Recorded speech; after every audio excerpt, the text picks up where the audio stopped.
오늘 하루 알고 넘어가면 더 좋은 뉴스 전해드리는 더하기 뉴스 시간입니다. 박지호 기자 나왔습니다. 안녕하세요. 안녕하세요. 자, 첫 번째 키워드 볼까요? 송곳 질문 받아요. 내일이 5차 청문회죠. 자, 우병우 전 민정수석이 출석을 하는데, 자, 의원들이 시민들에게 SOS를 치고 있다면서요? 네, 국회의원들 네티즌 수사대에 요청을 하고 있습니다. 안민석 의원은 페이스북에 내일 우병우 전 수석에게 할 송곳 질문을 올려달라 이렇게 적었습니다. 좋은 질문을 올려주면 보좌관과 검토해 질문이 채택되면 크리스마스 케이크를 선물하겠다 이렇게 밝혔습니다. 같은 당 손혜원 의원은 한술 더 뜹니다.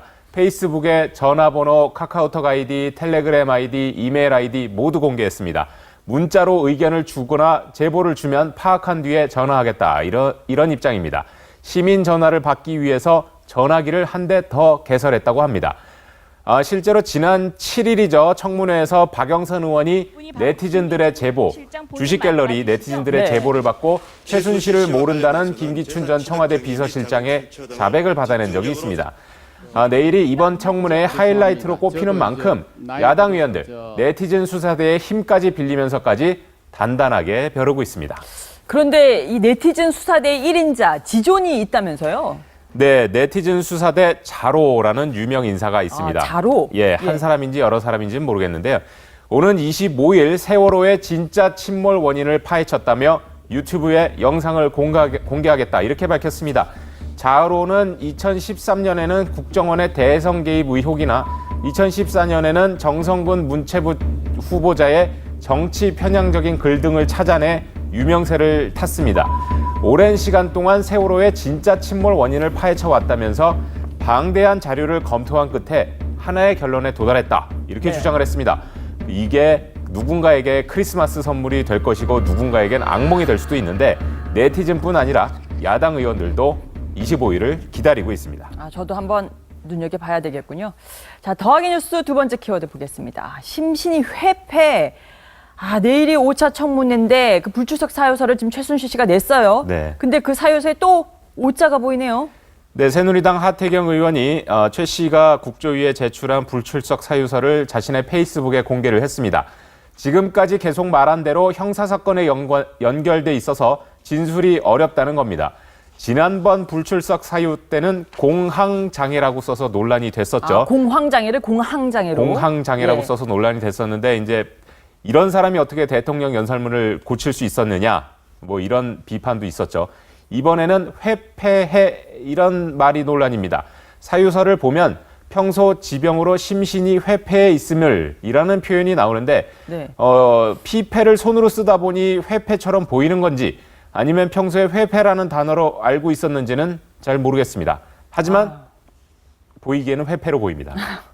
최순실 씨나 정유라 씨 모두 좀 국어 공부부터 먼저 해야 되지 않을까 이런 얘기들도 나오는데요. 자, 다른 증인들 내일 출석 여부는 어떻게 되나요? 내일 최순실 씨를 포함해 18명의 증인이 채택돼 있었는데요. 지금까지 약 7명 정도 박원호 승마감독, 안종범 전 경제수석, 정호성 이재만 전 비서관, 우병우 전 수석의 장모 김장자 회장 등 7명이 지금까지는 불출석 사유서를 냈습니다. 정유라 씨 등은 아직 그 불출석 사유서를 내진 않았는데 무단으로 안 나올 것으로 예상이 됩니다. 국조특위 관계자는 내일 주요 인사 가운데 확실하게 나올 사람은 우병우 전 민정수석과 세월호 참사 당일 청와대에서 근무한 조여옥 간호장교 조여옥 대위라고 이렇게 전했습니다. 내일 최순실 씨 안 나오면 구치소 청문회도 열겠다 이런 얘기도 나왔는데 그것도 한번 기대를 해봐야 되겠군요. 네. 자, 세 번째 키워드 보겠습니다.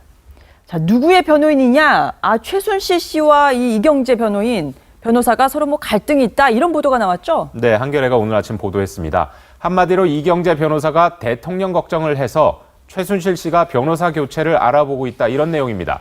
최 씨의 혐의를 벗기기 위해 최선을 다해야 하는데 박 대통령을 위한 변호를 한다 이런 말입니다. 때문에 최 씨가 검찰에 다른 변호사를 물어봤다 이런 얘기도 나옵니다. 자, 그거는 다른 언론사의 보도고 실제 알아보니까 어떻습니까? 저희 법조 기자한테 물어봤더니 이 변호사가 최 씨를 안타깝게 생각하고 있다. 최 씨 변호를 마지막 소명으로 생각하고 있다. 이렇게 전해왔습니다. 저희 기자 말로는 결별할 것 같지는 않다. 이렇게 말을 했습니다. 하지만 이와 상관없이 이미 촛불 민심과는 결별한 것 같습니다. 이경재 변호사는 정유라 씨 2대 특혜 입학에 대해 기본적으로 죄가 안 된다. 국민들 감정풀이 수준이다. 이렇게 주장을 했었는데 일단 면접에서 금메달 보여주면서 입학을 했고 저희가 특종 보도했죠. 대리 시험까지 봐주는 노랑머리 정유라 아바타까지 등장한 상태인데 진실의 일부로 눈을 감는 건 아닌지 의심이 됩니다. 저 이경재 변호사 과거에도 세월을 풍파에 견딜 나이가 아니다 라면서 정유라 씨를 두둔해서 문매를 맞기도 했죠. 자, 지금까지 더하기 뉴스의 박지호 기자였습니다.